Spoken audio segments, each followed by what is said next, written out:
नमस्ते and welcome back to happy home making.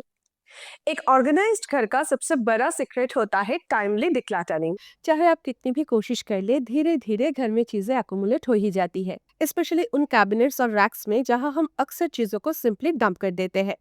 इसलिए हर महीने कम से कम एक बार डिक्लटरिंग करना बहुत जरूरी है। मैं इस रूल को रिलीजियसली फॉलो करती हूँ।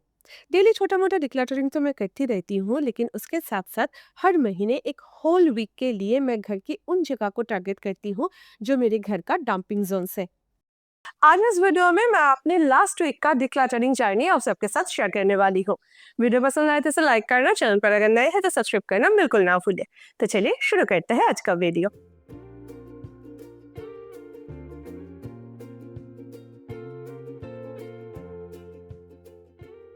बोरिंग मंडेज को सुपर प्रोडक्टिव बनाने के लिए small but effective decluttering step बहुत यूजफुल होता है। जैसे कि इस मंडे मैंने इस फोल्डेबल ऑर्गेनाइजर को डिक्लटर किया। मेरी बेडरूम के ओपन वॉल कैबिनेट के सारे क्लटर ये ऑर्गेनाइजर हाइड कर लेता है। इसलिए मंथली एक बार मैं इसे जरूर रिसेट करती हूँ। ऐसा नहीं है कि मैं बहुत सारी चीजों को डिस्कार्ड कर देती हूँ, बट थोड़ा सा रीऑर्गेनाइजेशन और कुछ अननेसेसरी या फिर खराब हो चुका, एम्प्टी हो चुका चीजों को डिस्कार्ड करने से ही किसी भी जगह मोर स्पेसियस एंड क्लीन लगने लगता है। और उसके लिए ना ही बहुत ज्यादा एफर्ट डालना पड़ता है और ना ही टाइम इन्वेस्ट करने की जरूरत होती है।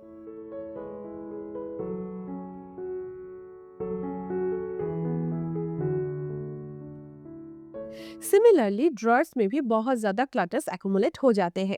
मेरी ड्रेसिंग यूनिट के ड्रॉर्स बहुत जल्द मेसी हो जाते हैं, लेकिन वीकली या फिर मंथली एक बार थोड़ा सा अटेंशन, थोड़ा रीऑर्गेनाइजेशन और एक प्रॉपर ऑर्गेनाइजर इस ड्रॉयर को मिनटों में रिसेट कर देता है।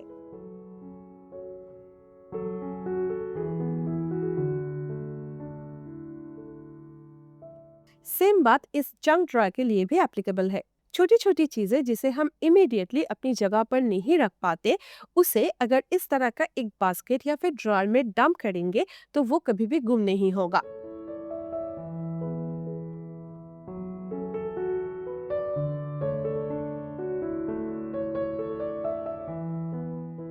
और जब टाइम मिले तो चीजों को अपनी जगह पर रख दे और जो चीजें काम की नहीं है उन्हें निकाल दे। और इस तरह से अगर थोड़ा सा टाइम और एक सही ऑर्गेनाइजेशन सिस्टम को अगर फॉलो किया जाए तो घर को मैनेज करना बिल्कुल भी मुश्किल नहीं लगता।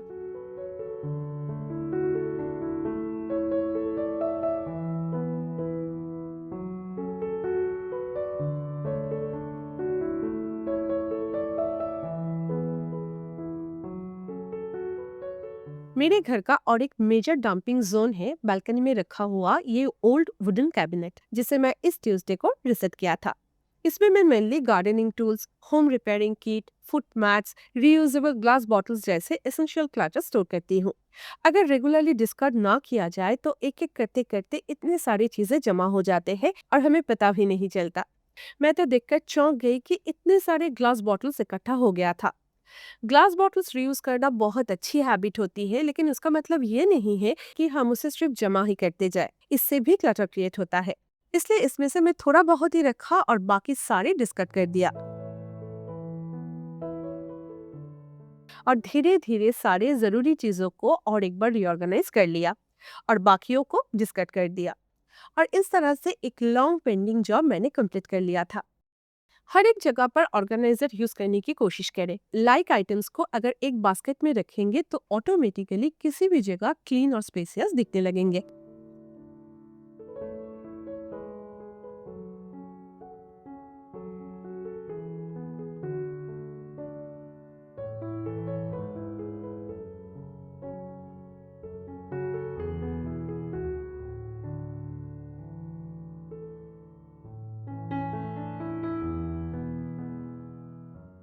वेडनेसडे मेरी किचन क्लीनिंग डे होता है और उसके साथ ही मंथली मैं किचन की थोड़ा डिक्लटरिंग भी कर लेती हूँ। बाद में यूज करेंगे सोचकर हम ऐसे बहुत सारी चीजें रख देते हैं जिन्हें हम कभी भी यूज नहीं करते।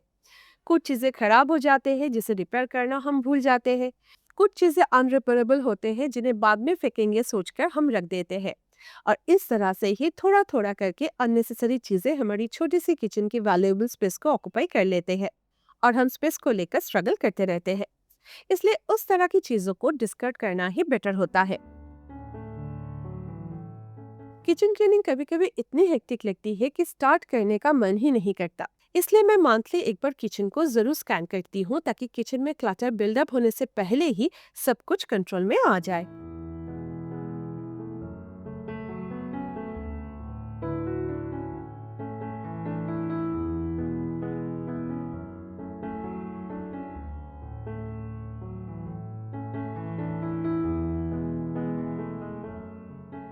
वीक के एंड तक दूसरे कामों का लोड बढ़ जाते हैं, इसलिए उस टाइम डिक्लटरिंग को मैं सिंपल और मैनेजेबल रखना पसंद करती हूँ। इस थर्सडे मैंने वार्डरोब की एक सेक्शन को रीऑर्गेनाइज किया।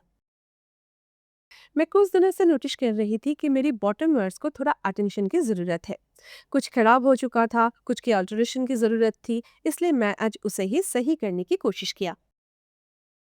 कभी भी पूरा वार्डरोब एक साथ डिक्लटर करने की कोशिश ना करें। हम सबके पास बहुत सारे कपड़े होते हैं, तो पूरा वार्डरोब को एक साथ रिसेट करने में बहुत ज़्यादा टाइम और मेहनत लग जाता है। बेटर कैटेगरी वाइज चीज़ों को सेट करने की कोशिश करें। जब भी वार्डरोब के कोई भी पार्ट में मेस क्रिएट होना स्टार्ट होता है, मैं तुरंत उसे ठीक कर लेती हूँ। पूरा वार्डरोब सही करने के इंतजार नहीं करती। इससे ना एक फ्लो बने रहते हैं, कपड़े ऑर्गेनाइज रहते हैं और डिक्लटरिंग एंड रीऑर्गेनाइजेशन जैसे काम कभी भी बर्डन जैसा फील नहीं होता। अपने पार्ट को रीअरेंज करने के बाद मेरे पास थोड़ा और टाइम बचा था, इसलिए मैंने शुमंतो का पोर्शन भी थोड़ा रीअरेंज कर दिया।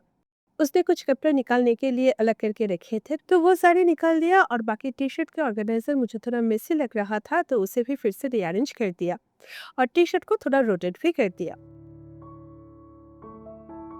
डोनेशन में जाने वाले कपड़े को मैं इस ऑर्गेनाइजर में रख देती हूँ। जब ये भर जाता है तो मैं गूंज के ऑफिस में जाकर इसे डोनेट कर देती हूँ।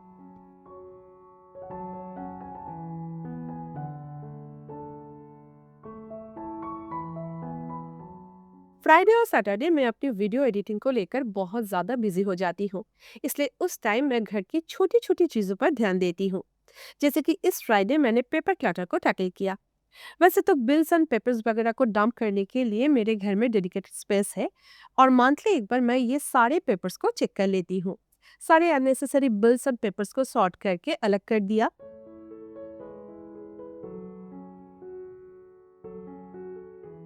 जो इम्पोर्टेंट थे उन्हें नीटली फाइल करके एक जगह ऑर्गेनाइज करके रख दिया। इससे ना सिर्फ स्पेस फ्री हो जाता है, बल्कि जरूरत के टाइम इंपॉर्टेंट बिल्स को ढूंढ पाना भी काफी आसान हो जाता है। छोटी सी एफर्ट थी, लेकिन रिजल्ट काफी सेटिस्फाइंग था। ऐसी छोटी छोटी एवरीडे एफर्ट से ही ना घर क्लटर फ्री और मैनेजेबल बना रहता है और होम मेकिंग हो जाता है बिल्कुल स्ट्रेस फ्री।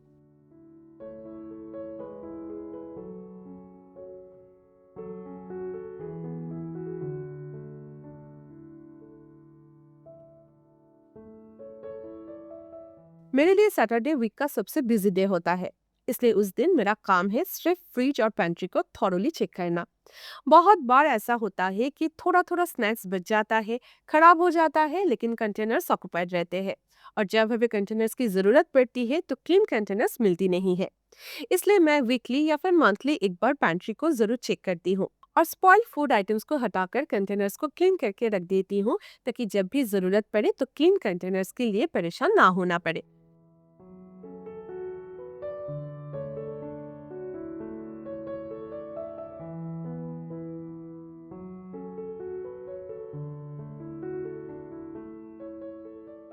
वीकेंड में फ्रिज भी खाली हो जाता है, तो जो रैक खाली हो गया है उसे मैं तुरंत वॉश कर लेती हूँ और फ्रिज भी एक बार चेक कर लेती हूँ, ताकि जो चीजें खत्म हो गया, एक्सपायर्ड हो गया, उसे निकल सकूं। इससे ना कभी मेस इतना बिल्डअप हो ही नहीं पाता। रेगुलर चेकिंग से एक्सपायर्ड या अनयूज चीजें फ्रिज की जगह ऑक्युपाई नहीं कर पाती। फ्रिज हमेशा फ्रेश एंड क्लीन फील देता है और कुकिंग के टाइम सब कुछ इजिली मिल भी जाता है। और इस तरह की छोटी छोटी हैबिट से आगे चल के बड़ा डिफरेंस क्रिएट करती है।